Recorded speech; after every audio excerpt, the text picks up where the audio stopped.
Don't you get started. I'm looking at you.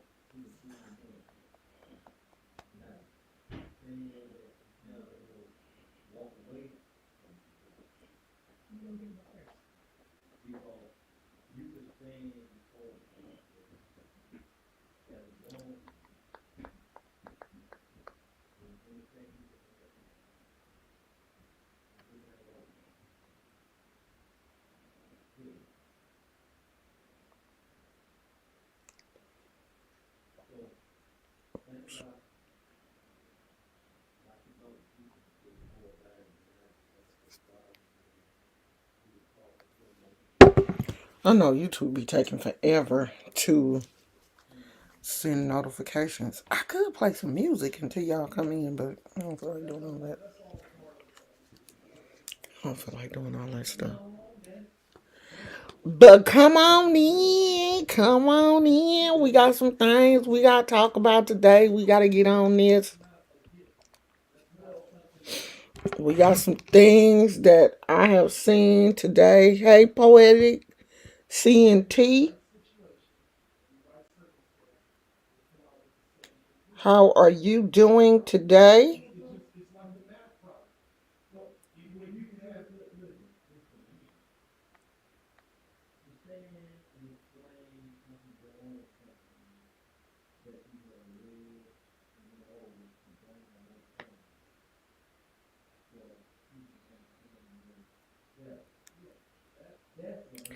Happy, happy first day of Black History Month. I done started Black History Month off with my Afro Power to the People. Okay. I got so many Bob Marley t-shirts and stuff, but they must be in storage because I can't find them. And I got to give me some more.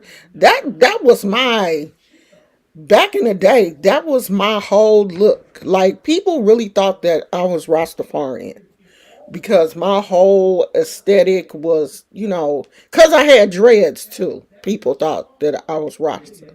But my whole aesthetic was Rasta type clothes, Bob Marley t-shirts with my dreads, or I had my hair, I used to wear my hair covered a lot with material, head coverings, the whole thing. Because I think when you have dreads, you just have a whole different this different vibe about you. But I think when you have natural hair, you can achieve that same vibe. But I don't know what happened. I got married and then started thinking I was cute. But now I think I'm going back to more of my natural aesthetic, more my earth girl, look. I kind of want to go back to that. So I had to find where all my Bob Marley and, Power to the People t-shirts because lately I have been wearing a lot of t-shirts from Walmart because they graphic tees are only like $7 or whatever. So Walmart, Target, you go in and get you a graphic tee, and it may be anything. It may be anime. It may be unicorns or flying cats or that's kind of my aesthetic. Unicorns, flying cats, stuff like that. Not really band type t-shirts. I'm not a band tee girl because I'm not really into bands like that. But anyway, I want to get back into my um more black um t-shirts. Say trucker's wife. Hey, I have just been feeling drained like I have no drive at all. You know, I was okay. Thank you for that comment falls right into what we're getting ready to talk about. I was just watching somebody's video and they're having a hard time right now. It's a lot of things going on in their lives and they were, kind of blaming it on the devil. And I think we as African Americans, I'm speaking for African Americans because I am African American and I can speak on the African American experience. We have a tendency, because of the way that a lot of us were raised in the church. If you were, a church kid, you're going to understand this. We have a tendency to blame everything that happens to us on the devil. Oh, the devil is busy. Oh, the devil is doing this, honey. The devil is working. Oh, the devil is this and the devil is that. Every time something bad happens in our lives, we blame it on the devil. Now, is it the devil? Really? Every time something happens to you, is it the devil? Because if you take your rent money and spend it all on Fashion Nova and then think, I'm going to go to the casino and I'm going to win all my money back and be able to pay my rent. And when you don't win at the casino, you blame it on the devil. Girl, the devil is busy. Was that the devil's fault? Or was it yours? Now, this particular person don't want to work a real job. Thinks that, YouTube is going to be enough for her to survive. And it's getting to the point where YouTube is not enough for her to survive, but she don't want to get another job. And so I guess she tried one avenue and that avenue didn't work.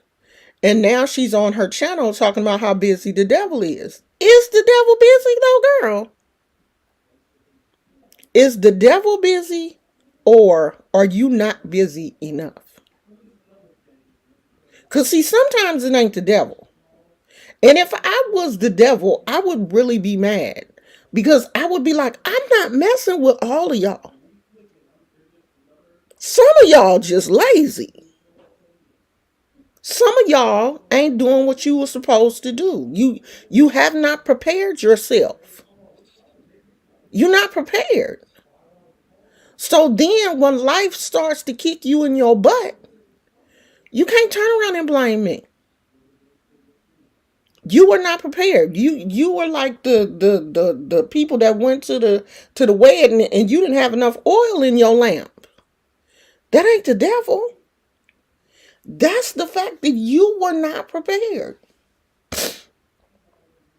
Even the Bible says if a man don't work, he don't eat. So if you choose to hustle, if hustle is your choice of the way you want to live, then when things get bad, you got to hustle hard. You can't blame the devil. That's on you. You ain't hustling hard enough. Don't blame the devil. And to the person that said, it seems like things are hard. We all go through these seasons in our lives. Why do you think that life is supposed to be so easy? It's not. We all have seasons. We have up seasons and we have down seasons. And for me, the winter months is always a down season. I expect for my spirits to be low during the winter because I'm not a winter baby. I hate when it's cloudy, when it's raining. I hate it. I'm a summer baby. I was born in August. I love the sun. I love the heat. All that. And I'm a California kid. So I like the sun. So during the winter, I expect to feel different. I have that expectation already. I didn't put it in my planner. Between this time and this time, I'm going to feel like this. I already know that. I'm not expecting to be on 10 between November and April. I know that I'm going to be in the 4 or 5 range. There's going to be days when, of course, I feel better. But I'm going into this knowing that, okay, this is my dry season. This the period of time when I'm not gonna be as bubbly and happy, and so I already know that. Plus, I don't have the expectation in life to be up all the time. And I think that's where some people mess up at. You think that, oh, I'm gonna be skipping through life. It's gonna be rainbows and unicorns on every turn. No, it's not. It's gonna be some wolves out there. You gonna fall in the ditch. Your tire gonna your car gonna have a flat tire. Your transmission is gonna go out when you ain't got no money. The bus gonna stop running at a certain time, and you gotta go to work. All this stuff is going to happen. It's normal stuff. But you so busy. I really believe social media has really hurt us in a major way. Because, people can post these 2 and 3 minute snippets of their lives, and you think, oh my God, they have the most perfect family. They got a beautiful car. You don't know if they leasing that car. And you don't know if they got $1,000 car note. But all you see is this uplifting music and, these spectacular videos. And then you want to live in their world. You looking at your broke down Nissan Sentra, and somebody else is out here driving a Tesla, and you mad because their Tesla looks so good. The aesthetic. Oh my God, she pulled up at Starbucks in her Tesla. Do you know how many Tesla? If I had that mentality, do you know how depressed I would be? Because damn near everybody on my block got a Tesla. Not damn near. But I can walk down the street now and it's at least 4 Teslas on this block. At least.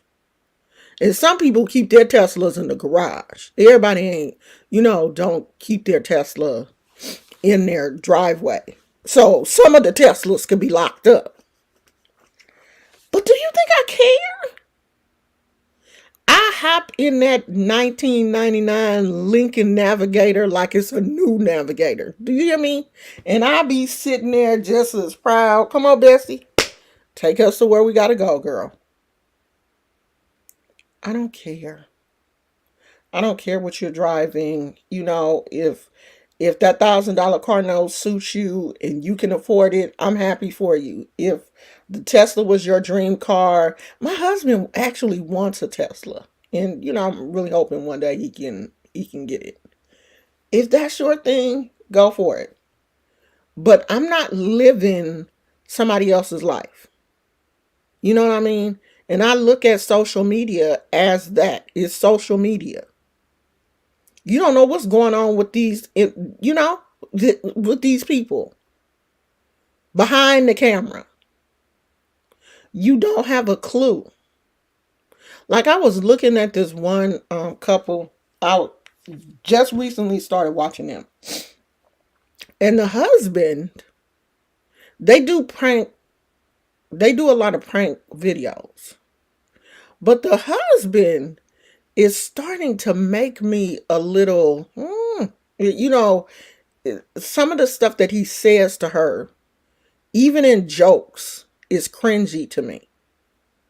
Like, even in jokes, your husband should not call you stupid. Or say, yo fat mammy. Because see, those type of things are not funny to me, and they throw up a red flag for that's a red flag for me. Anytime you call me stupid, that's a huge red flag for me. Even if you being funny, don't call me stupid. Stupid is a cuss word for me. That's a trigger for me. And I think I told my husband when we first got together, don't use the word stupid for me. You can call somebody else stupid, but don't call me stupid. That's one of my trigger words. Don't do that. So when I hear a man call his wife stupid, or, in jokes, talk about her mama, call her mama mammy, and all that kind of stuff, get somebody else to do it. Because I ain't going to be able to do it.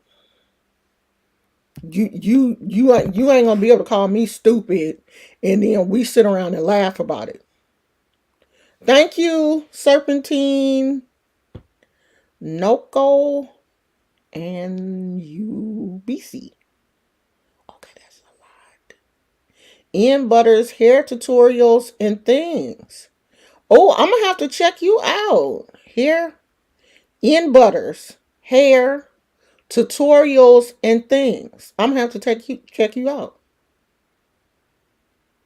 Uh-oh, Kendrick Jones said the transmission just went out for real. Wow. Yeah, all of these things happen to, this is life. This is life. And we cannot blame the devil for everything that's going on in our lives, because some of these things are just life. You could just have an old car and it's just time for your transmission to go out. I remember the last time, if you go back and look in our videos, this was before Christmas. Our car broke down. And so we took it to the shop, and it was something. And the guy was like, had quoted us a price and told us how much it was going to be and all that. And we were like, okay, cool. That's cool. We'll throw that on the credit card and, get the car fixed. Because, we need the car. The shop called back and was like, yeah, we thought it was only one, but it's the other one too, and you may as well have it replaced because it's almost as bad as that. And we were like, damn. Now I could have been like, the devil is busy. Here he go messing with. But I was like, you know what? We have the credit cards. We have the means to take care of it. So take care of it. Because blaming the devil and going into that whole scenario is not going to change the fact that the car is at the shop. It ain't going to change. You're blaming the devil. You blaming God. Why is this happening to me? Why do all these things keep happening to me? What is wrong with me? It's got to be something wrong with me. God is doing this. God is testing me. But does that change the fact that your car needs to get fixed? No, it don't. We get into this mentality that when something happens, we are the only person that is going through this. And then you pull up at the shop with your car, and it's people's cars getting towed in. They standing there waiting, and no, you ain't the only one.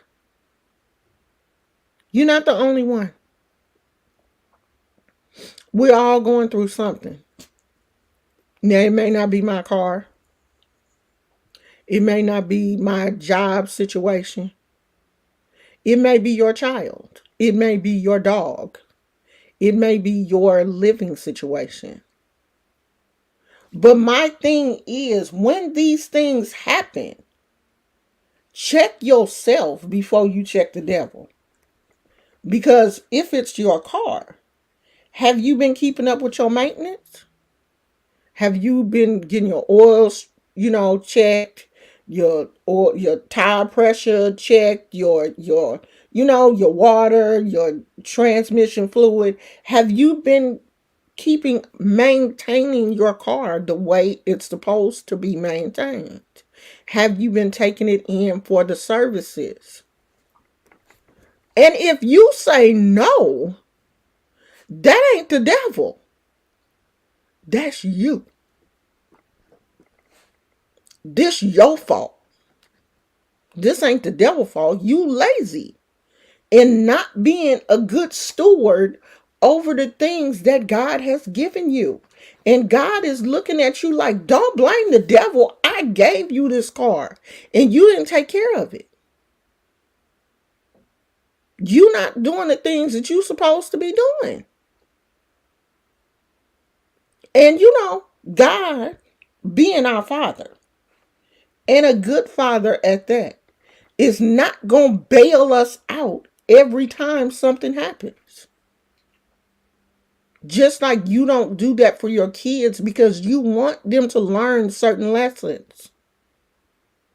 If your kid go to school and do something wrong, you tell them, hey, no, Johnny, you need to go back to your classmate and apologize. You shouldn't have done that. You shouldn't have pushed her down or pushed him down on the playground. You have to go to school and apologize. God is the same way. You ain't put no oil in your engine. Your engine blew up. Don't you blame the devil. That's your fault. And God is going to show you that it's your fault. Because he's going to have the technician, the people at the auto shop, he going to have them come out and say, when was the last time you got your oil checked? And you be like, I was supposed to get a check? Yes, your engine had no oil in it. That's why your car stopped running. You better not fix your face to blame the devil. Because that's you. That's all you. Okay? And if you live in your life thinking that, oh, I can do this to get by, I can do that to get by, I can use this person, I can scam this person, I can sleep on this person's couch, I can, live in this person's garage because I don't want to pay rent. Eventually, that shit's gonna run out. It's going to eventually come to a halt. And no one is going to want to deal with you. If you're not taking care of yourself, you're not preparing. Do you know that this is what our ancestors used to have to do? They used to know that the winters would be bad. Okay? We don't have to do none of this. They knew that the winters would be bad. So in the summer, and they would make sure that they were planting and they would get all of the, they stuff. They would do their canning and everything, the meat preserved. They would do all of that. So in the winter, they didn't have to worry about food. But see, if you're not preparing, when winter comes, your ass gonna be starving. You got to always be thinking ahead. You can't just think for today. See, we blessed because no matter what is going on, we can just, hop on in our car and go to the grocery store and get whatever we want. Our ancestors didn't have that privilege. Do you know that I get mad when I'm like, oh, I want so-and-so. And my husband is like, the store is closed. It's like, 11:30, 12 o'clock. The only thing that's open is 7-Eleven. But I be wanting to go to the grocery store because I want something from the grocery store. And my husband be like, girl, that grocery store closed at 11. And I be having the audacity to be like, why did I close so early? Knowing our ancestors didn't have none of that. They had They had absolutely none of that. If they didn't prepare themselves for the winter months, they was hungry. Okay? So don't be out here thinking that you can scheme and scam and all it is and everything is going to work out for you when you're not prepared. Serpentine said, yes, I live off grid in a hammock in tent. And I've been so grateful because it shows me this world of materialism and it teaches me that a lot of people in this world is lazy. For real. We spoiled. We are spoiled. I was looking at a documentary the other day about crochet because I love to crochet. I did not know that crochet and knitting started because people were having a hard time affording clothes. They can just walk into J.C. Penney's or, Victoria's Secret and get the things that they needed because they ain't have Victoria's Secret money. So they were making a lot of the stuff that, it was a necessity. Crochet and knitting came out of necessity. Not like it is for me. For me, it's a hobby. I do it because I enjoy doing it. No, these people were doing it because they needed blankets. They were cold. They were making things for their babies because they didn't want their babies to freeze. See how this world has changed? We can, we are spoiled. And I'm not saying just the people here in America. No, we spoiled all over the world compared to how our ancestors, lived. Because back then, you don't work, you don't eat. You don't plant, you don't eat. They ate what they grew or what they bartered. Maybe you crocheted or did something else and you were able to barter with the people in the next area because they had watermelons or whatever, potatoes. Because my mother said growing up in Louisiana, they had watermelon, they had potatoes, sweet potatoes, tomatoes, peppers, greens, all type of greens, onions, all of those things, tobacco, all of those things they grew on the plantation that she lived on. Now, let's do a little Black history lesson. I am the daughter of a sharecropper. My mother was born in 1917. 1917, let's go all the way back. Okay. She adopted me when I was 5 years old. She was born in 1917 in Baton Rouge, Louisiana. Her father was a sharecropper. So they lived on a plantation. They lived and worked on a plantation. The big house was still there. They were not slaves. Okay.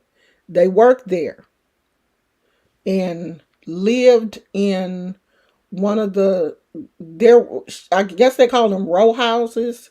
There were different houses on the plantation. Now they were free people. They could, go and come as they please, but they still had to work.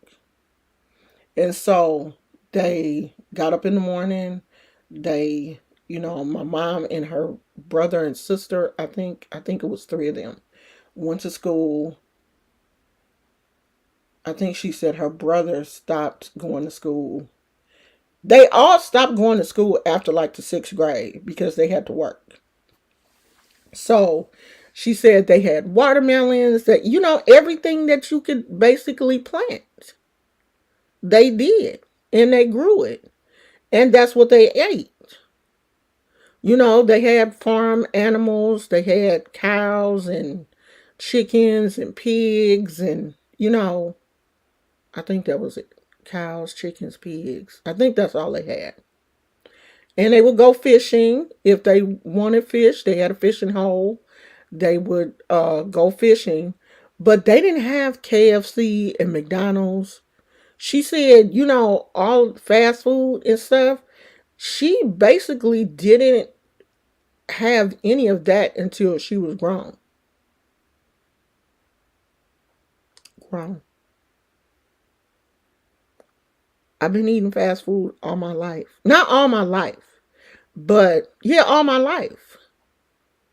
But not regular, not on a consistent basis until I was grown because my mother cooked a lot. She wasn't really into, every now and then she'd take me to McDonald's or whatever, but that was a treat.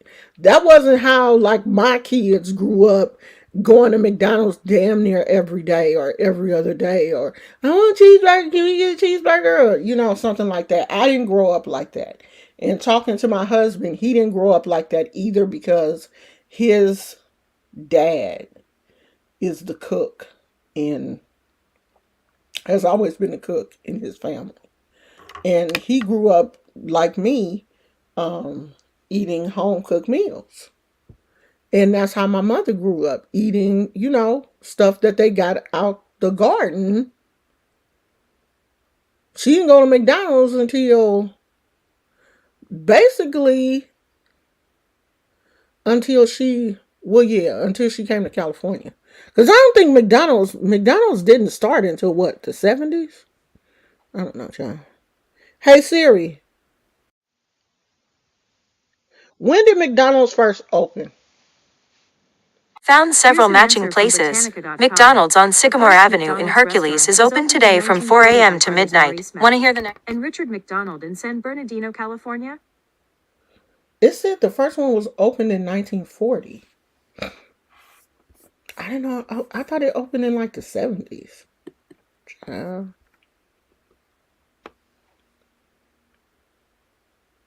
I get up daily and walk to the gym, shower, I think she meant exercise, eat my fruit, meditate, then make my jewelry and sew dashikis. I then do my readings and come back and cook over a fire. Wow. I'm from Alabama and we work here. I was raised by my grandmother and great grandmother, and my great grandmother used to pick cotton. They taught me how to pick bolts and screws off grown and take to the junkyard. My uncle and grandfather's Ogun type of men, they fish and everything. Yeah, I mean, I think everybody should find out where your people are from and see what they did. What your family. I know my family were sharecroppers. And I think that's why I love plants, house plants and outdoor plants. I have always loved plants. But growing up as a kid, we always had sunflowers in our front and backyard. My mother always growing something. We always had fresh greens. My mother was, even if she had to grow it in buckets or whatever, she always had tomatoes and peppers or something. That was her thing. It was just so natural for her to grow stuff. Now, my mother would kill anybody's houseplant. Houseplants weren't her thing, but outdoor stuff, fruits, vegetables, she had that down pat. Know who your people are. What did your people do? We should all know that. I know my people are sharecroppers. I know, why I have such a love for, growing things and, getting my hands dirty. Like, I'm so happy when I'm outside, just me and, potting plants and stuff and, repotting plants and getting my hands dirty and, putting this here and that there. I love succulents and cactus. I think that's just part of my California roots because we did go through, if you know anything about California, we be going through droughts because, it doesn't rain as much here as it does other places. And then we went through this period where they were telling people instead of having, a nice green lawn to plant more cactus and succulents in your yard so that, you don't have to use that much water. And so I had, before we moved here, I had so many cactus and succulent and stuff. I still do have like a little small fairy garden, but nowhere the size of what I used to have. And I do really, really love planting and, just everything that goes around that. And that's because that's who, my people are. That's basically in my DNA, to want to see things grow and to enjoy watching things grow and flourish. And that's part of what we have to understand in our lives. There are times when things are in our lives. There are times when things are going to grow and flourish and be beautiful. And then there's times when things are going to leave. They're going to die. They're going to wither away and die. We're not always going to be on top. It's not designed, no matter who you are or how close you are to God or what you feel like your relationship is with God, you can still be touched. You can still be touched with pain and hurt and anger and death and sickness and everything else. And that does not mean that your relationship with God is bad. That just means that you are living the human experience. We are human. And it's not meant for us to be happy all the time or up all the time.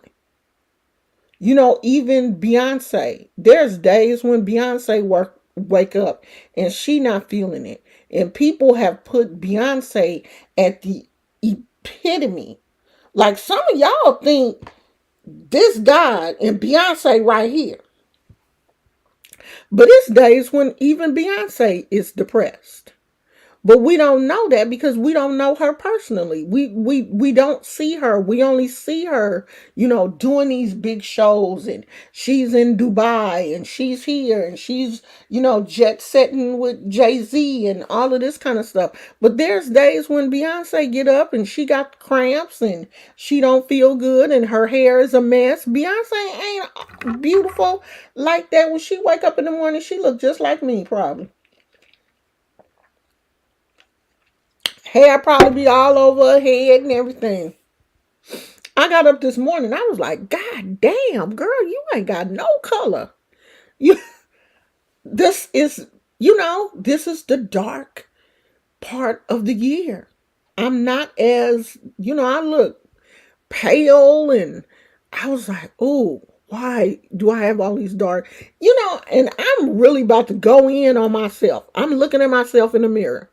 And I was like, I had to catch myself and be like, girl, what is wrong with you? Girl, it's just that part of the year. Don't cut yourself down. I had to stop myself because once you get started on yourself, you be like, oh, look at this, look at that, look at them dark circles. You looking like a raccoon this morning. And look at put something on your head, do something with your hair. I had to shut my own self down. Girl, shut up. Okay? Shut up, girl. This is just what we doing today. We're going to put this little hat on. I got to wash my hair, though. Today is hair wash day. We gonna put this little Rasta tam on, and we gonna put on little necklace and some earrings, and we gonna be cute. It's good. Okay, you a little pale, and you may have woke up with a little, little darkness up under the eyes, but we gonna work it. We not gonna let that make us feel. We not gonna let that mess up our whole day. I'm not. And I have been there before where, I wake up and, I'm looking at my eyes, maybe a little puffy. And then I'm walking around like, man, I'm all ugly today. No, I'm not doing that. Shit. No. Mm-mm. Things happen. They just happen. They just happen. It's just part of life. You have to accept it and you have to move on. I had some things happen with my YouTube channel. I'm not going to give up. I'm not going to let those things bother me to the point where I ain't coming in no more. YouTube, the devil that attacked my YouTube channel. Y'all funny too. Some of y'all real funny. Because somebody sent me an email, and I don't even let these emails bother me no more. Somebody sent me an email and was like, yeah, if you stop messing with them Orishas and them demons and doing that witchcraft, then, God will bless you. For one thing, I'm not doing no witchcraft. Okay? And for another thing, God is continuously blessing me. I woke up this morning, I opened my eyes, I could still see. Okay?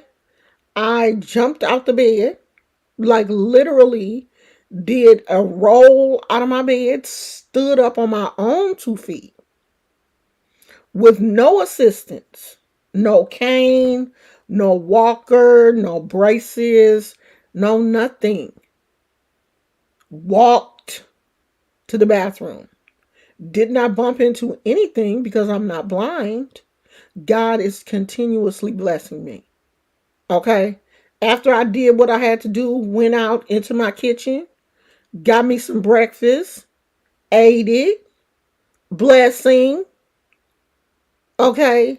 Blessings on blessings. Now, what's going on with YouTube will eventually resolve itself. And if it don't, then I'm saying, hey, well, maybe that's God steering me in a different direction.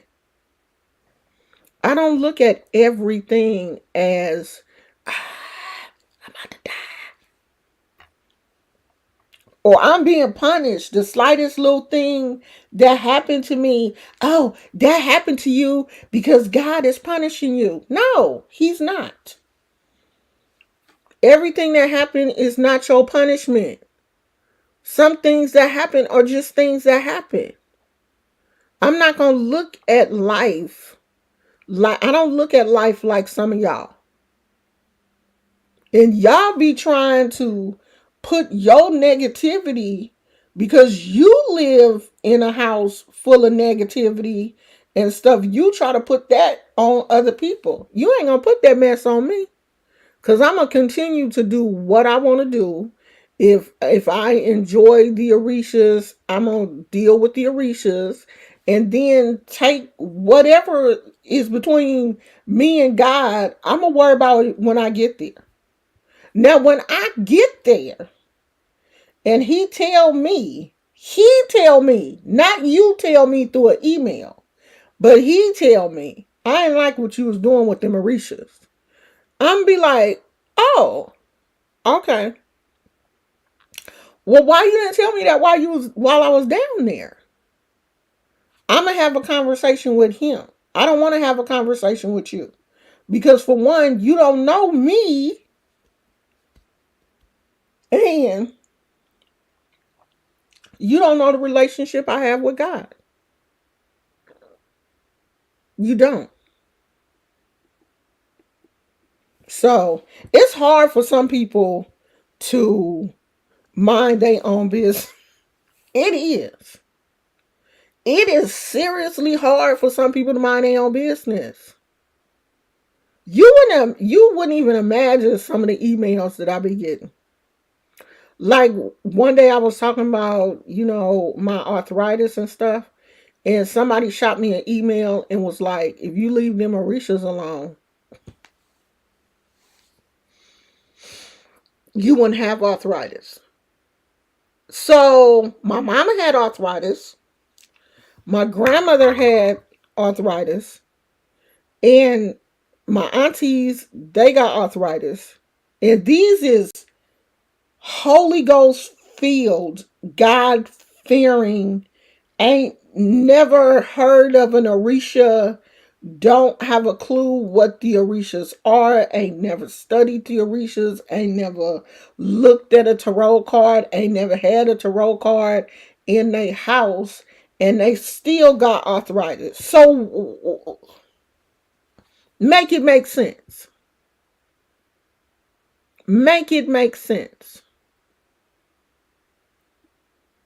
Y'all just some of these people just be talking to be talking. And then be like leaving scriptures and stuff that don't have a darn thing to do with what they be telling me. The majority of people that, come at me with this whole for one thing, they don't understand that I'm an ordained minister.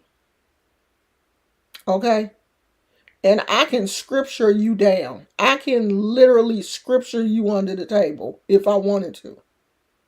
But I don't waste my time with people. They don't understand how much I have studied the Bible. Okay?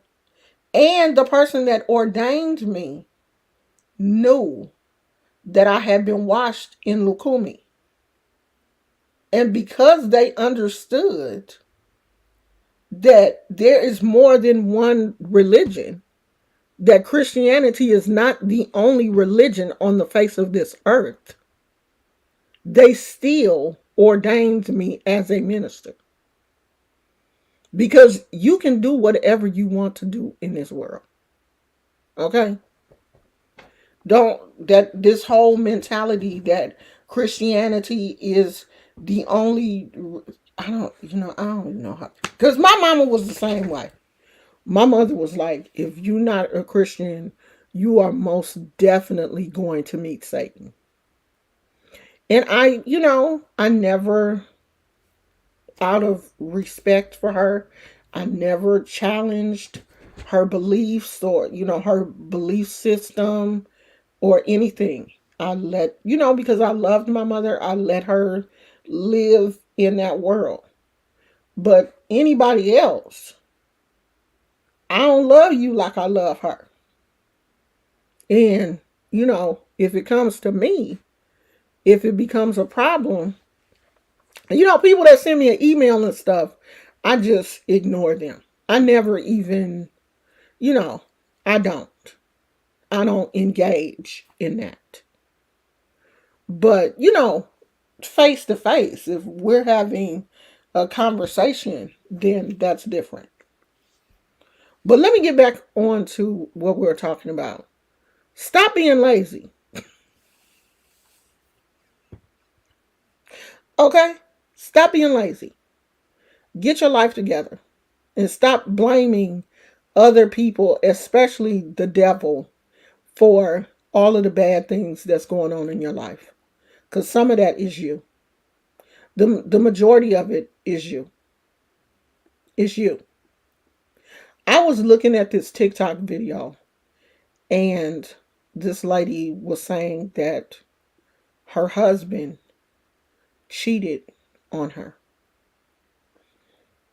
And she found out because the side chick called her and told her that she was pregnant. And, so she is now dealing with the baby, the infidelity child. And I think this woman is, she's doing Like it seems like her whole TikTok channel is based on, what she's going through and how she is, coping with infidelity, because it looks like the mother of the baby is causing her some problems. In a situation like that, that problem could have been ended a long time ago. When you first found out your husband was cheating, you could have you could have ended all of that.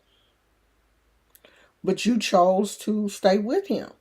So if you choose to keep yourself in a situation that you know is bad, then you have to deal with all of the stuff that comes with it. You can't choose to stay in a dying marriage and then get mad when things are bad. When you know they bad. You know it's bad. So you can't get mad when things are not going your way. And there's always something happening to me. Yeah, because you put yourself in that position.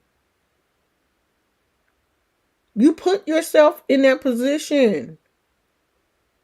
When things are going wrong in your life, you have to look at what you did. What role did you play in that? If you didn't go to college, you didn't go to some type of training school, you don't have a decent job, a steady income. And I'm not saying that you have to go to college to get a decent job. There are a lot of people out here who have, decent jobs who are not college educated. But you got to do something. You got to graduate from high school. You have to do something. You have to be moving towards something. You have to have some type of goal. You can't just be out here, working at the gas station, working at Starbucks, working at Burger King. The minimum wage is a little bit higher than what it was. I'm trying to find lower paying jobs, like maybe the gas station or, something like that. Walmart part-time.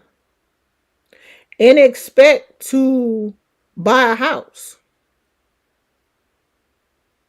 You see where I'm going?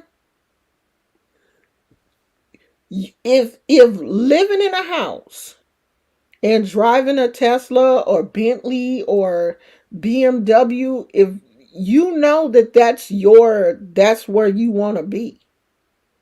You don't want to live in the hood. Then you got to be working towards that goal.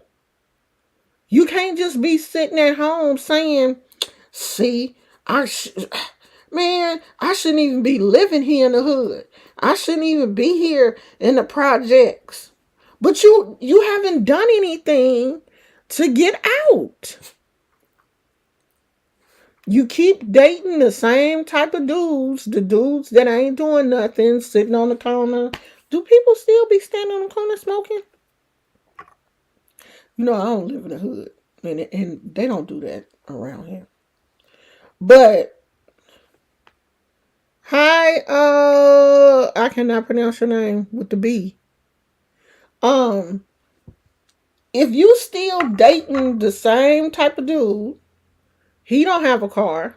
He just sitting around the house all day playing Xbox. And he take you to work in his car, in your car. He take you to work in your car. And he just driving around with the homies smoking, and then he late picking you up for work. But you expecting to somehow miraculously buy a house or get out the ghetto. or, get your kids out of a bad school district. But you can't do that with Pookie. Because Pookie don't have no goals. His goals is to get up and go play basketball and smoke with the homies and drink and play Xbox and be on there with the rest of the homies cussing and acting crazy. Those are Pookie's goals. Pookie like to stay up all night, sleep all day. You're not gonna buy a house with Pookie. You gotta get out. You gotta get out of that mentality. You have to. You have to get out of the mentality of, if I don't have a goal and I'm not reaching, I'm not working towards my goal, I'm not gonna reach that. And then I'm sitting here looking at everybody on social media wondering, well, why she got a good man? Why she got a BMW? Because she worked.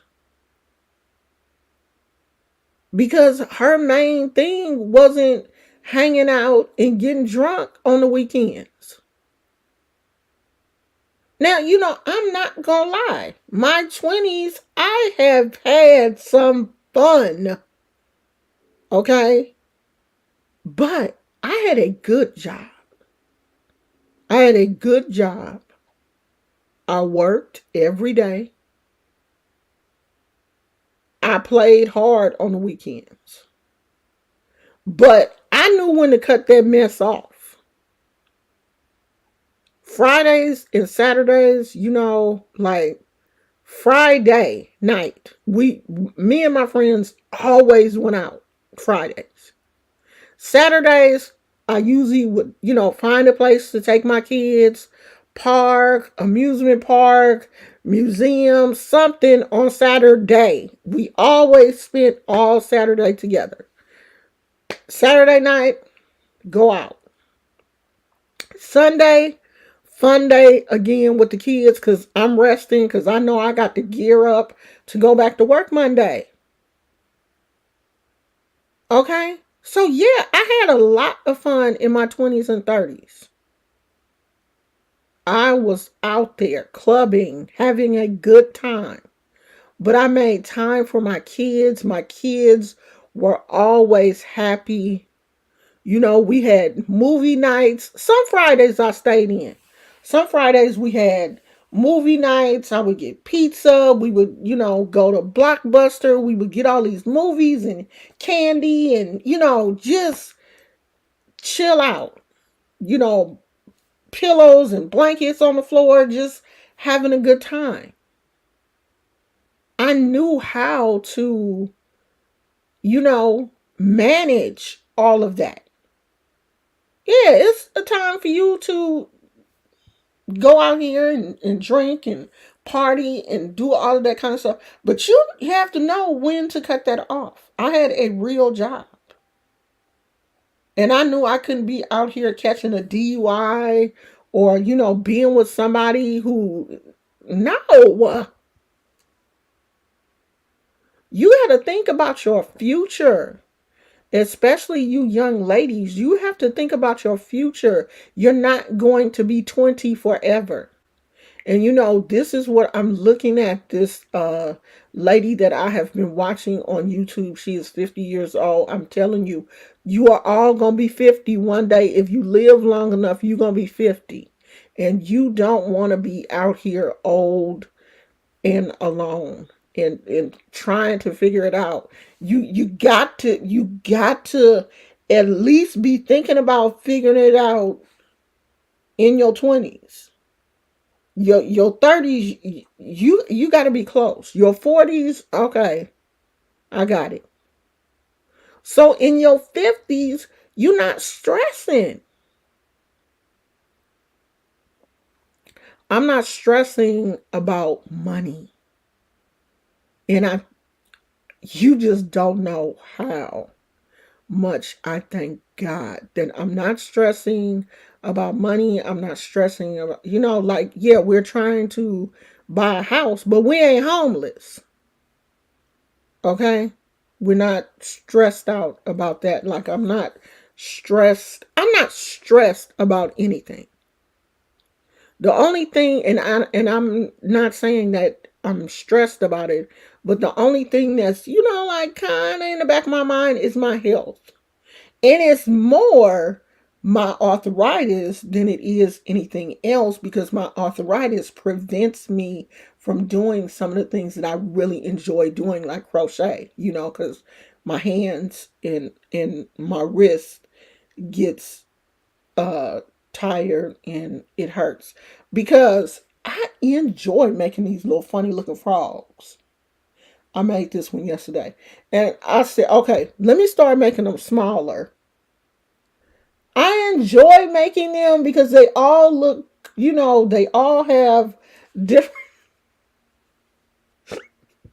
different little faces. They little facial expressions all look different to me. And I think that's why I love making them. But this one is a little smaller than the blanket yarn. This is just a regular yarn. So that's the only thing, and I'm not gonna say that it stresses me out, but that's like the only thing that's like really in the back of my mind that I really think about. But I feel like if you're not preparing yourself in your 20s and 30s and 40s, when you get in your 50s, you're gonna be stressed the hell out. Especially if you ain't never really worked a decent job, you don't have anything in Social Security. Nowadays, you're gonna be in trouble. This was Starbucks um, caramel macchiato. It come in that bottle that you buy from the grocery store. Hey, Demona, bonjour. Demona says she late to the party. Yeah, I don't want to have to worry about that. Life is life, and it happens to all of us. But like you said, if a man don't work, he don't eat. I too lost my son. He was 27 years young. I miss him so bad, but I don't blame God nor Satan. I mean, things happen, unfortunately. I lost my stepson, Corey, I think was in his 30s. I think he was in his 30s. Early 30s, probably. I can't really remember how old he was, but um, I lost him. And I don't blame God. You know, we all have our time.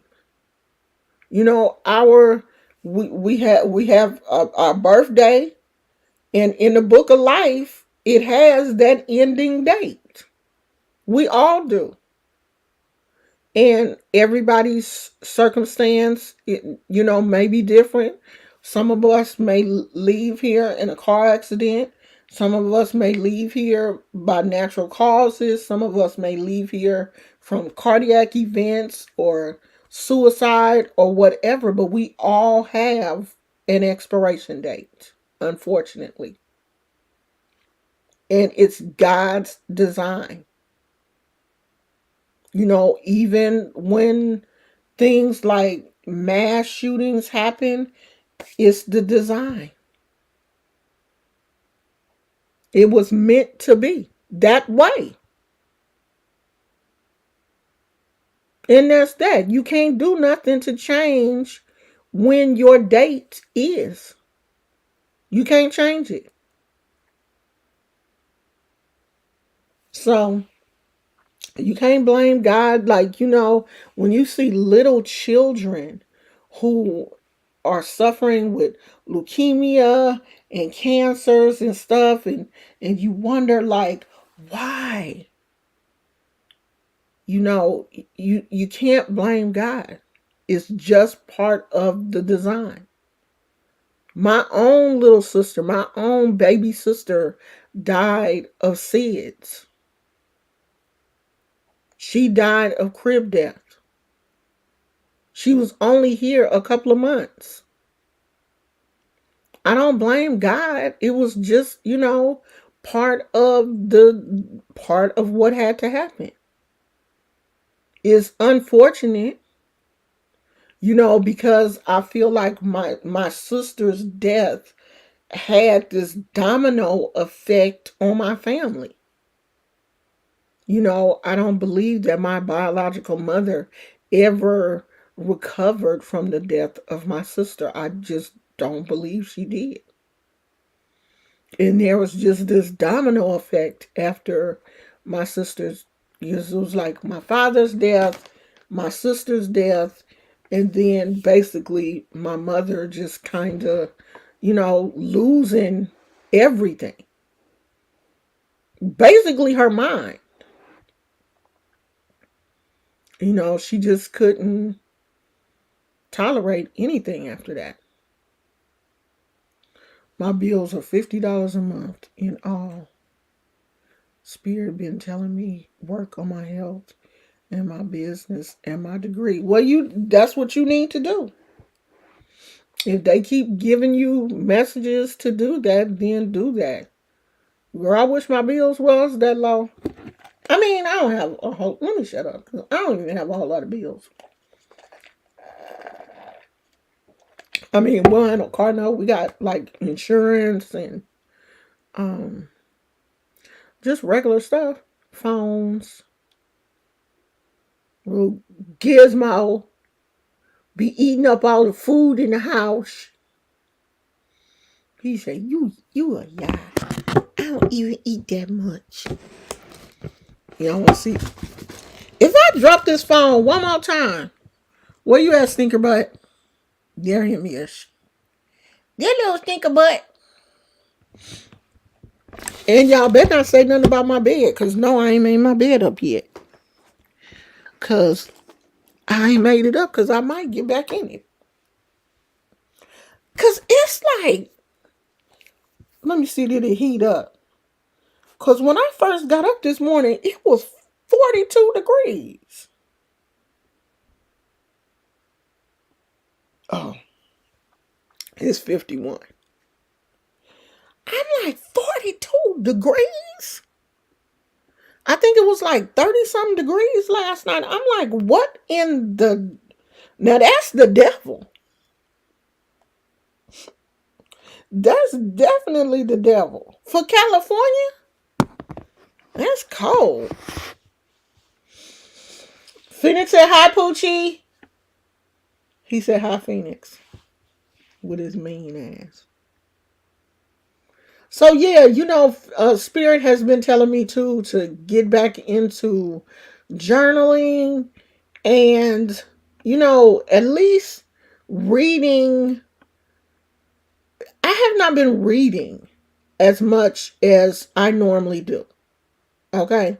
So, Spirit has, been really putting that on my mind to get back into journaling and, reading the Bible or reading something uplifting. I mean, I do still enjoy reading the Bible. Now, there are some things that, I skip over. The misogynistic parts and, the parts that don't apply to modern day. But there are still some really good principles in the Bible that are still good. You can skip over the parts that you don't like. To me, the Bible is like a good steak. They say that a good steak should have a certain amount of fat on it because that gives it flavor. I don't like fat. Okay? I don't like fat on my meat. So if I go out and I have a nice steak, I just trim the fat off and push that to the side. That's what I do with the Bible. The part that I don't like, I push that to the side and get to the part that I do like. And that's what we have to start doing. Don't throw the baby away with the bathwater. You be like, huh, the baby done sat in that water. You see how dirty that water is? Just throw the whole thing away. No, take the baby out. Throw the dirty bath water away and rinse the baby off again. That's what the Bible is. Some of y'all so crazy. You was out here throwing away everything. Oh, if it don't fit, throw it away. No. Throw away the part that don't fit. If that part don't fit you, throw it away. And get the parts that do fit.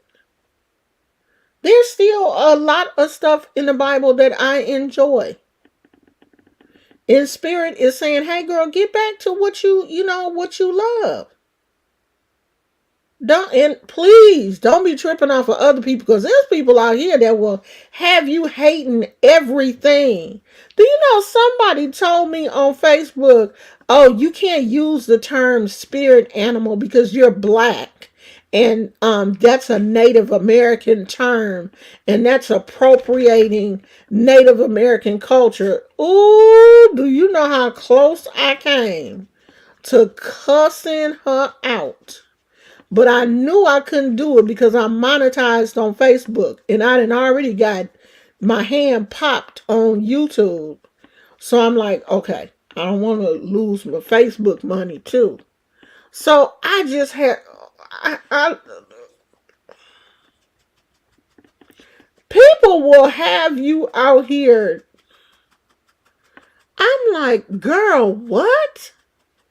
Because somebody on YouTube had told me one time, oh, you can't burn sage because you're not Native American. And you're taking, if you buy sage, you're taking the sage that could be used during ceremony from Native American people.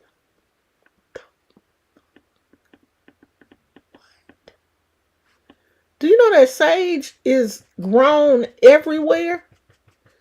I used to, around the corner from where we used to live, I used to walk my dog, and the people had a huge white sage bush in their yard.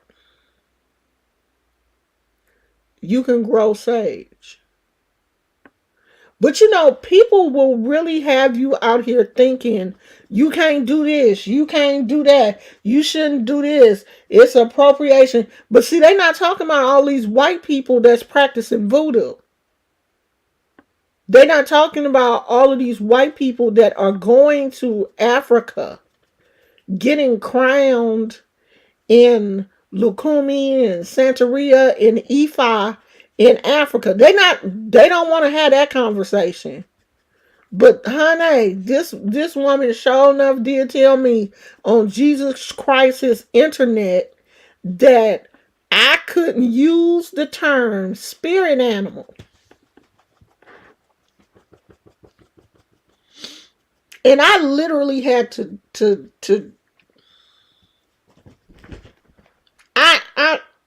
I had to just grab my own lips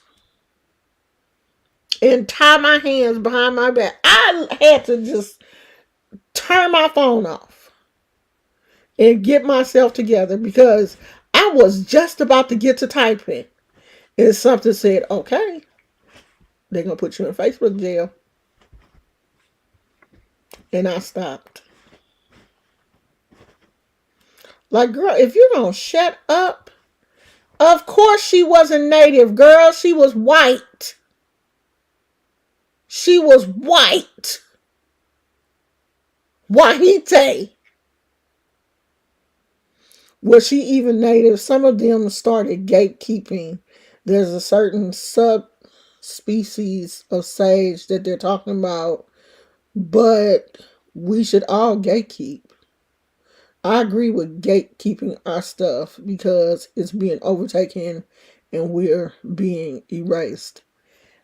I don't believe in gatekeeping, because we can't stop people from doing what they're going to do. Especially when, if you got the money and you can literally go to the source, like you can legit go to Africa, like you can meet an African here in the United States, and as a white person, they can hook you up with somebody who will take you to Africa and make you like in the land where Ifa started. If that can happen, who are we to gatekeep? They going to the source. They are going where Ifa began to get made. Then how do we gatekeep here in the US?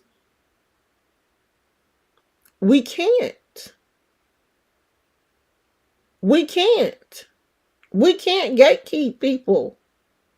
You can't tell people what. I mean, yeah, like if it was me, I wouldn't do it. But I can't tell people in Africa what they should and should not be doing. And how do you tell somebody I can't use a term because it's cultural appropriation? Just saying spirit animal. Now, where this came from was a friend of mine. This is how this started. And I'm gonna read your comment in a minute. This is how this started. A friend of mine on Facebook who is African American posted on her Facebook page what do you consider your spirit animal? And so of course her friends on Facebook started chiming in, saying the animals and stuff that they love. And then someone posted, what did I think I put sloth or something. I don't know what I put. But anyway, the person commented under my post and was like, oh, you shouldn't even use the word spirit animal because it's cultural appropriation. Because, like, basically only Native Americans can have spirit animals. And I was happy that the person who posted the post was like, Native Americans are not the only people that have spirit animals. There are spirit animals in Ifa and Lukumi and Santeria and, all of these traditional African religions also. So the person that had posted that was like, oh, okay, well, I didn't know. And I just wanted to make sure that, people weren't appropriating culture. But what pissed me off was my friend who is African American said, okay, well, I don't want to offend anybody, so I'm going to go back and change the post from spirit animal to something else, some other kind of animal. And that pissed, I don't know why that made me hecka mad. Because why would you do that? Why would you let her make you change your post because she said, oh, well, I don't want to offend anybody? Forget them. And when I say forget, I mean something else, but I can't say that word because YouTube gets offended. Honey, YouTube is going by FCC regulations now. And you know how they can't really cuss on real TV?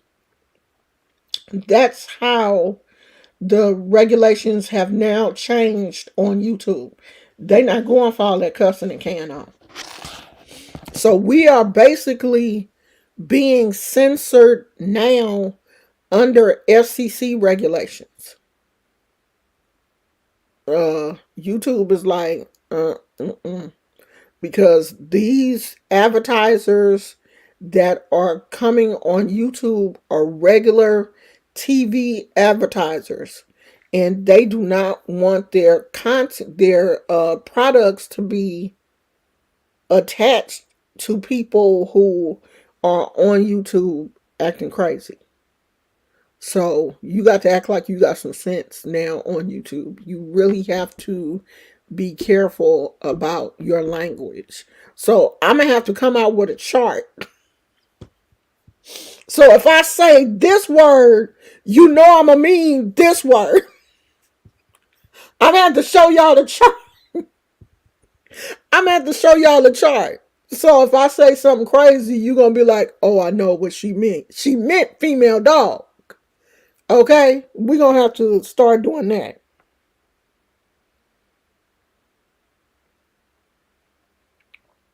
Phoenix, okay. Serpentine said, it must be something in the air, water supply, or foods. Exactly. My mentor told me Queen Elizabeth's mother went to Africa to learn Obey and Ifa. What in the entire... I wouldn't put that past... I wouldn't put that past them. I agree with it because pale people are stealing our traditions. Haitians gatekeep.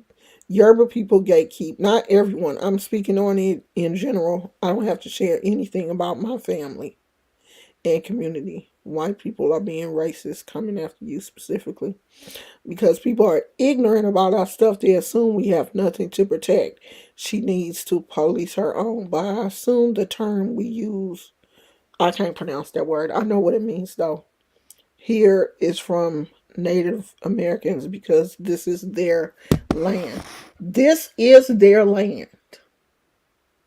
You know what? One thing I just realized about California, you know that California specifically has a very, very rich history in not Native American people, period, but like different tribes, I guess, of Native people. And there's so much. I didn't realize how much sacred ground it is here in California and how much the mountains and the stories behind some of the mountains and stuff that are here in this area. And I'm like, I live in a very spiritually charged area. And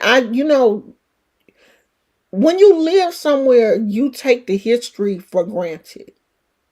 Like people that live in places where like the Civil War and war was fought, you live in an area with sacred ground because you live in an area where, people were fighting and struggling in death and all of these things because that stuff don't die. You know what I mean? Just because we bury people in the ground, that energy don't die with them. If you live in a culturally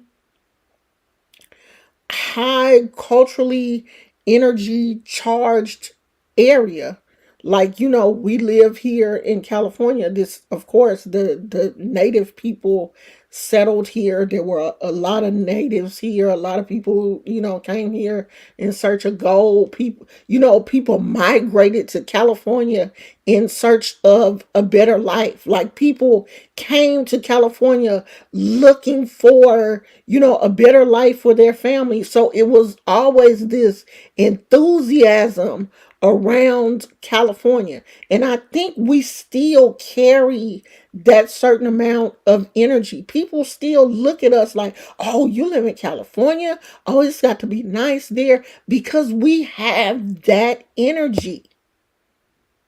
We have that energy. We've always had that energy.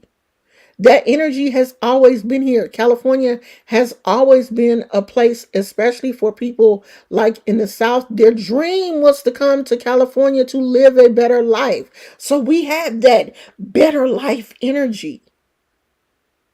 That kind of, there are certain areas in California like Berkeley. Berkeley still has that hippie, laid back, a lot of older, even though UC Berkeley, which is, one of the most prestigious colleges on this side of the bay. UC Berkeley is in the heart of downtown Berkeley. So there are still, Berkeley is still a college, basically a college town. They do have a lot of kids, young people, not kids, young people. I'm trying not to be disrespectful. They do have a lot of young people, but they're like kind of like centered in one area. If you kind of branch out, Berkeley is full of a lot of old hippies. And if you go certain places, you see them just like certain places in San Francisco. The Haight Ashbury is full of old hippies because, that was the energy of California in the 50s and 60s. People coming here for a better life. And, California kind of throws off that energy. Beautiful people, beautiful homes, beautiful, scenery. We have that energy here. So feed off the energy where you're from. If you live in a area where maybe the Civil War was fought and y'all won, then you have that winning spirit. You have that energy to fight and persevere. So pick up the energy of your state. Don't look at all of the bad thing. It's bad stuff going on everywhere. But don't pick up the bad energy. We are the California is the golden state. We out here shining on y'all. Pick up that good energy and ride that. Be proud of where you're, honey. You're not gonna get on nobody's internet and talk about California. Cause it's some beautiful people out here. It's some beautiful places out here. I mean, y'all know how pretty it is when I go sit out in my backyard when it ain't windy and just look out on the water. The Bay Area, we are literally surrounded by water. And that, I've always fed off of that energy. Like, I love being close to the water. I love looking at the water. I love, just being able to. This has been one of the best times of my life. Just to be able to go in my backyard and watch the sun set over the bay. If you have never seen that in your life, you ain't living. If you've never watched the sunset with somebody that you love, you have not lived. Even if that person that you love is your dog, your cat, your child, take your child to see a sunset. Go somewhere really nice and just sit and watch the sun go down with your child. I mean, I can't find them right now, but I have pictures of me and my husband on the bay just watching the sun go down. I mean, of course, we've done it here in our backyard because, it's a beautiful view from here too. But we actually went to like the park and watched the sun go down. And it's spiritual, because that that's something that man can't do. Only God can do that. If you want to really connect to your higher power, your higher self, go to the water. Go somewhere where it's a big body of water and it just looks like the water don't stop. I remember we went to Point Reyes for my birthday one year. And Point Reyes is something like the at one tip of California. It's something weird. But anyway,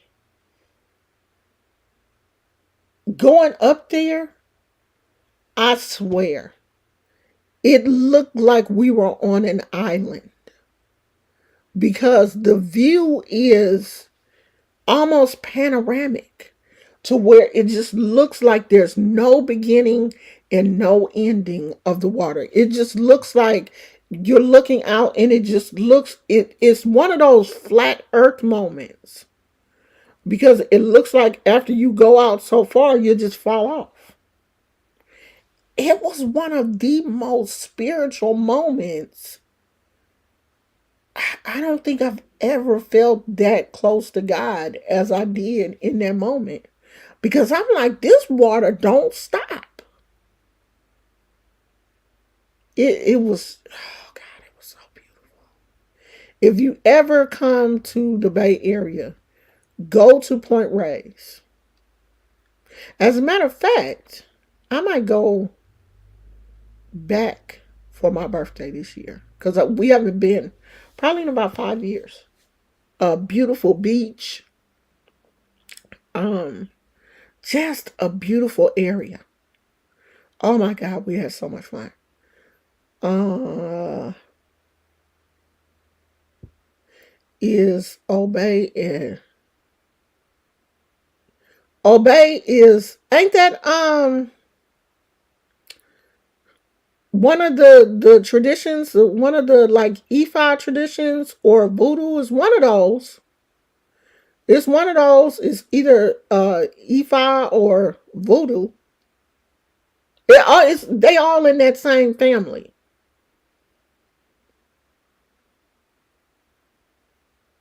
Yeah, California. I learned about that from a native person who pointed it out. I thought she was talking about the Spaniards. I forgot when and why I was talking to her on the rest of the conversation. Yeah, I mean, California has.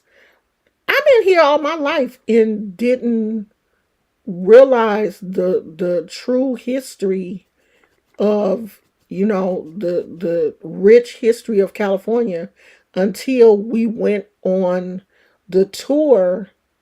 We went on this tour bus in San Francisco and it went around to like different places in San Francisco and talked about like the different Native Americans and Spaniards and all of these people that used to live in San Francisco and why certain areas of the Bay Area have like these Spanish um names. I was wondering why is it so, even the street off of where we live is San Pablo. A lot of the places in the Bay Area in California have Spanish names, the streets and stuff, because those were the native people.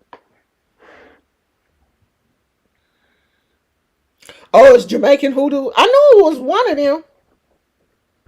But to me, all of that stuff comes out of, you know, slavery and slaves being dropped off here and being dropped off there, and, the culture and us moving around and people coming from Jamaica to the US and all of that kind of stuff. That's how we, get all of these different traditions and religions and stuff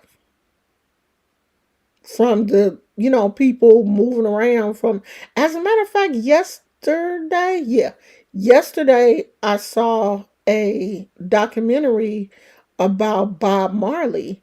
I didn't know that he lived in Delaware for a while with his mother before he moved back to Jamaica and eventually stayed there, because there's like, it's not really a documentary, it's just like a little show, but the house that his mom owned in Delaware, there is a park directly across the street, I guess, where Bob Marley would go sometimes and play soccer.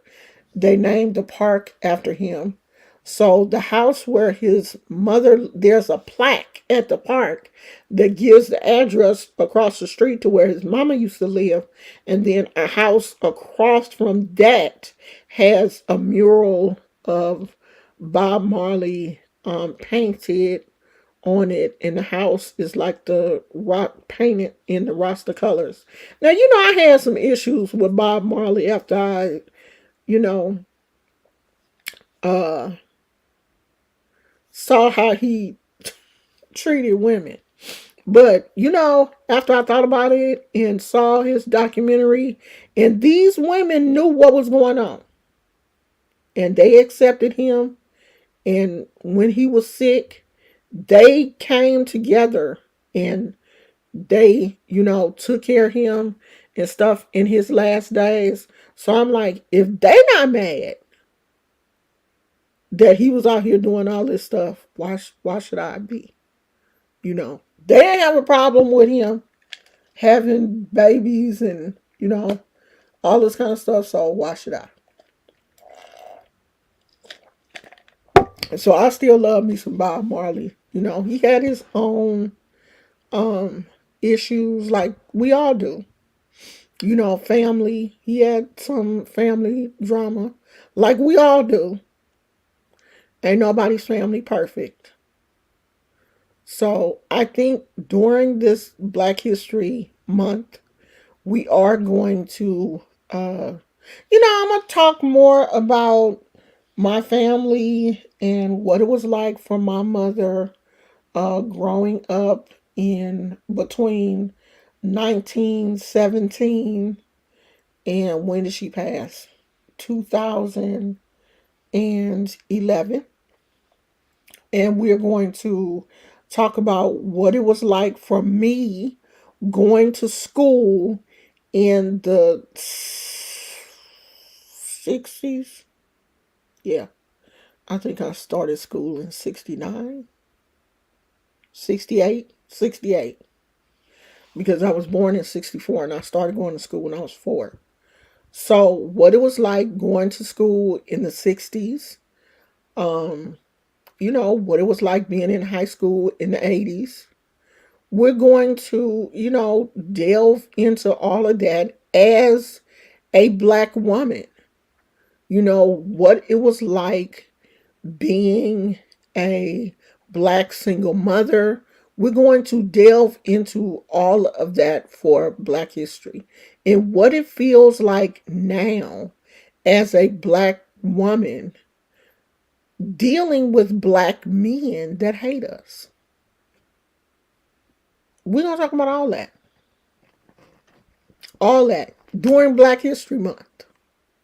So, we're going to talk about that. We're going to talk about, Black products and, things that I'm really happy about.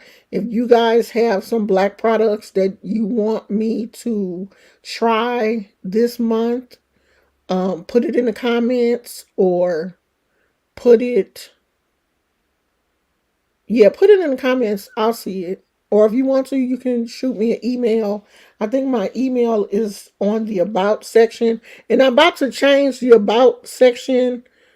We're about to do a revamp of the channel.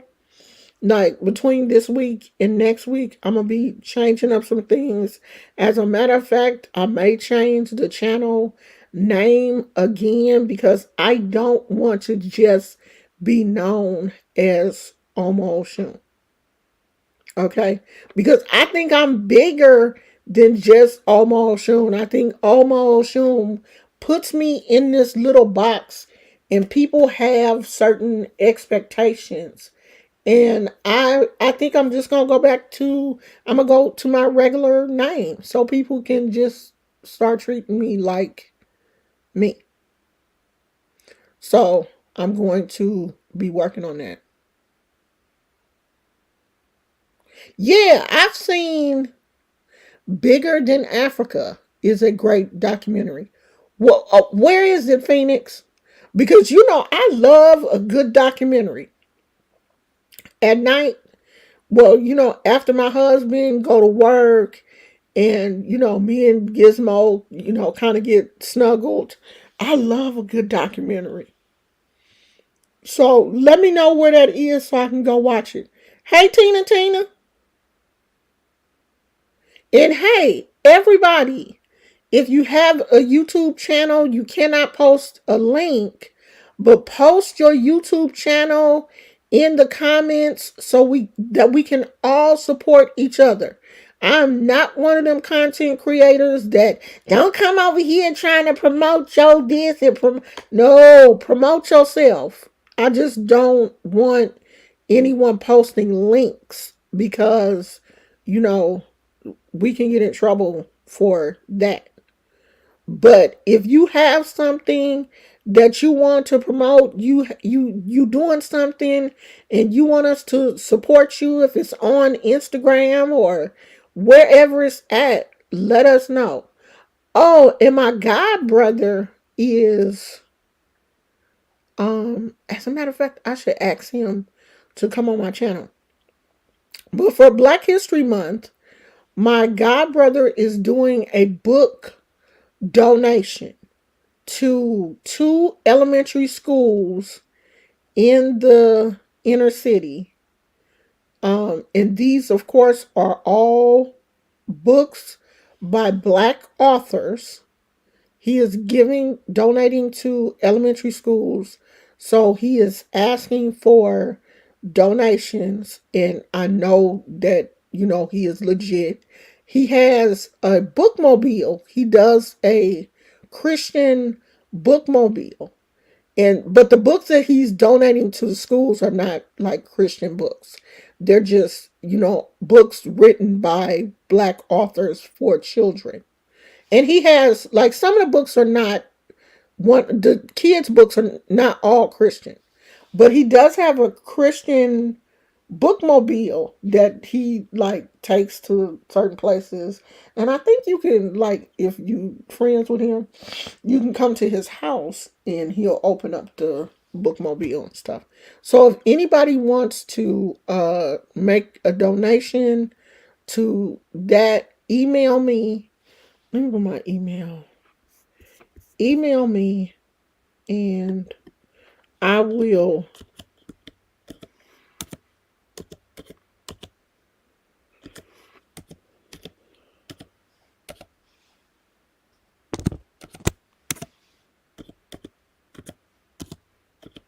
let me see. Is that it? Yeah. Email me and I will give you his information. And I'm still thinking about doing that. I know we talked about getting together and doing that cuddle cot for mothers who have lost an infant, who had like a stillborn baby. These cuddle cots help keep the baby cool so that the parents can enjoy the baby for a while until they, pass the baby off to the funeral director. So I'm still, researching and getting the information from that because I would love for our channel to be able to donate one of those to a hospital because it's crazy how many babies are being born. How many mothers carry a baby full term and the baby is born sleeping? It's so many. I saw a video the other day where this young lady almost lost her child. And she didn't know. She said she started feeling, bad. She was in her 9th month. She started feeling bad, and good thing she went to the hospital. And when she got there, they couldn't find the baby's heartbeat. And when they did find it, it was really, really weak. And they did a emergency C-section, and come to find out the baby had had a bowel movement in utero. And, that's never good when a baby has a bowel movement in utero. They, you know, inhale some of that and it goes in their lungs. And the doctor said that, it had went into the baby's lungs. That's why they were having a hard time um, getting his heart beat, because his heart rate had slowed down because his lungs were so congested. His lungs were like full of fluid and stuff, trying to, fight off that poop he had inhaled. So I think the baby was in the NICU for a while after his birth. But if that mother hadn't been feeling hadn't, gotten sick herself, she may not have went to the hospital in time, and her baby wouldn't have made it. And she was 9 months. 9 months. And she could have, delivered a baby that was, that was sleeping. So I still really want to do that. Hey, KK, I still really want to do that. That's still on my heart to do. My little sister was not born. She was not stillborn, but she died of SIDS. And I would love to do something in her name. That's just been really important to me, is to, to do something in her name, because she wasn't here. She was only here for like 3 months. And she went home to be with the Lord. That's how I have always had to look at it. It wasn't meant for her to be here. And me and her, out of all of my other siblings, me and her was the only one that had the same mom and dad. Because me and my brothers, we don't. We just have the same mom. They have a different dad from me.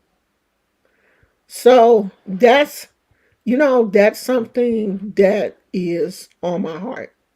So if you guys, have any product or something that is a African American company, and we're just doing, African American right now because it is Black History Month.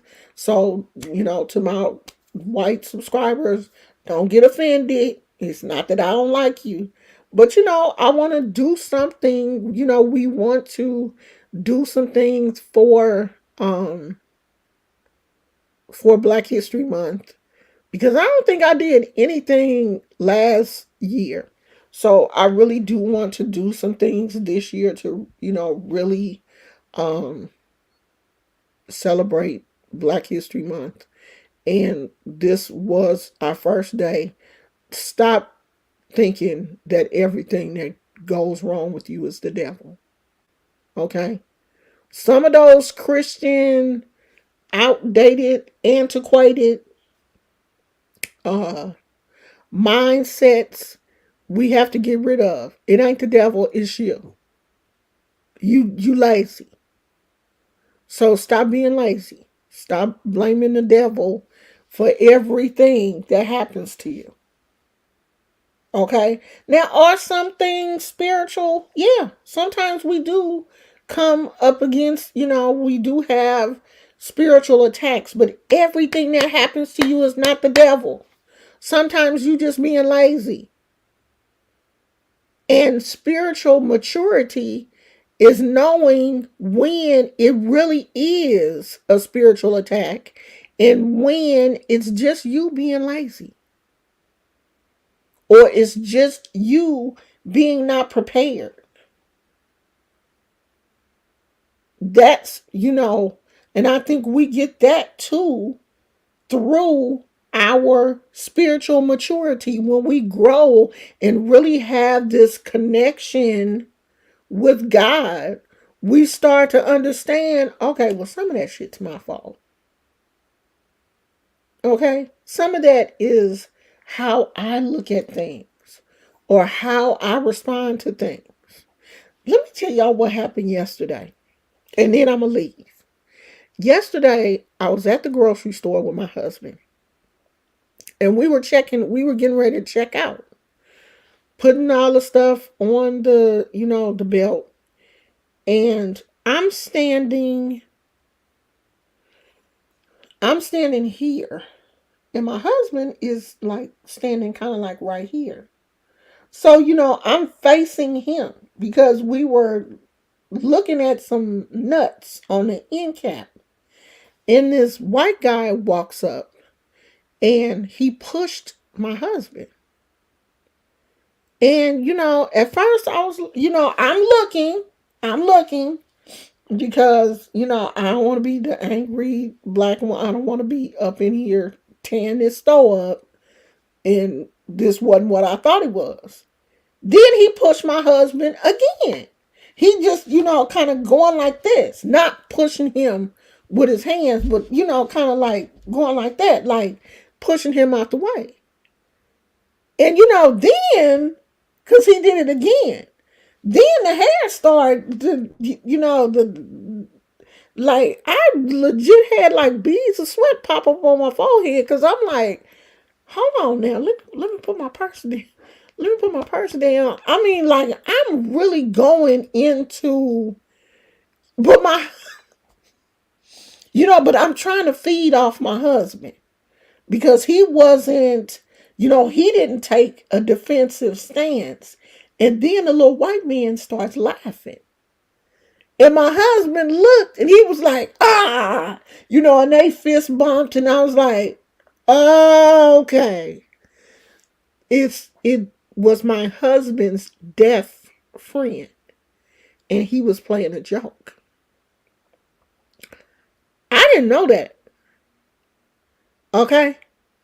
And I'm looking around the store because I'm like, it's about to be a fight up in here. Like this. And then he saw the look on my face and he was like, oh, I'm sorry. I didn't mean to hurt her feelings. I didn't mean to. And, my husband started laughing. But, at first I wasn't laughing because you pushed my husband. Like, and I know, my husband is a big dude. And he was little. And I'm like, okay, I really don't have to jump in this because I know my husband, got this. But it's just the fact that something, something deep down inside of me started bubbling. Like, this man over here pushing my husband. Like, what is going on here? My brain was like, oh, and then when I realized that he knew that my husband knew him, something in my brain was like, okay, abort mission, because something was rising up in me, and I was like, you see how fast shit can go left? Because what if I wasn't one of those wait and see, pump your brakes type women? Because I didn't used to be. The first push, I would have been like, what is you doing? What? Get your hands off my. But I said, okay, I'm gonna let my husband he grown. He a big boy. I know he can handle this. Now, if it had got crazy, of course, I'd have stepped in. But I said, okay, pump your brakes. Hold on. Okay, they friends. Because when I tell you, I told my husband after he left, I was like, you see, I didn't start sweating. And I tell you, that interaction, it was a split second. But I had the little beads of sweat because I'm like, okay, let me put my purse down. Let me take these earrings off. Because I'm going to have to fight. Like, that was I was like, see, I love this dude. Like, I really do. Because we're finna tap this Safeway. This Safeway I'm about to be on TikTok. Because I'm about to tear this Safeway up. I'm about to tear up these people brand new store. This man did hit my husband. I mean, I was like, okay, Jesus, don't play with me like that. Don't test me. Don't test me, because you already know I'm crazy. And I was like, I couldn't even believe the thoughts that was going. I couldn't. Like, it shocked me. Because it came up and I was like, little man, out. We will tear every shelf up in this store. You hit my husband. And I know my husband grown. My husband 306 feet. I know he can take care of himself. But I'd have had to get in one. I'd have had to get one good one in. Because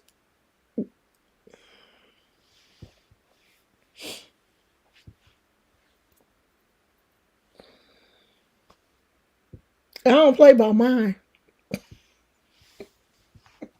I don't play. I don't care. I know he can take care of himself. But I don't care. I'm not that wife that's just gonna stand around while something happens. No. Mm-mm. We both. We're if something happens, you're gonna get double teamed. You gonna get jumped. If you do something to one of us, you gonna get jumped. That's just all it is to it. I'm jumping in. But it turned out good. They was friends. They knew each other. I was like, okay. The little man apologized. He was like, and he was deaf. And then I realized who he was because I had seen him before. He was like, I'm sorry, I didn't know. I was like, oh, you good, you good. You almost got your butt whooped. Don't be playing with black people like that. Because we already, we be right here. You don't play with us. You can't play with us like that unless we know you. Everybody need to be in on the joke. Like I be seeing people pranking black people at like Walmart and stuff. I be like, somebody gonna get hurt. And I'm not the pranking type. I'm not. I take stuff too serious.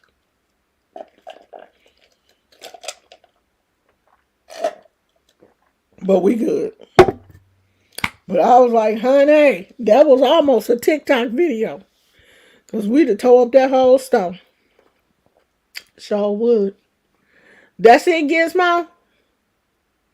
You ready to go poop? Alright, y'all. We've been on here almost 2 hours. So, I'm not going to say I will see you guys tomorrow because I done already told you guys this ain't going to be no everyday thing. We're not going to go live every day. We're going to probably go live like every other day or something. So since we went live today, tomorrow will probably be like a regular video. Okay?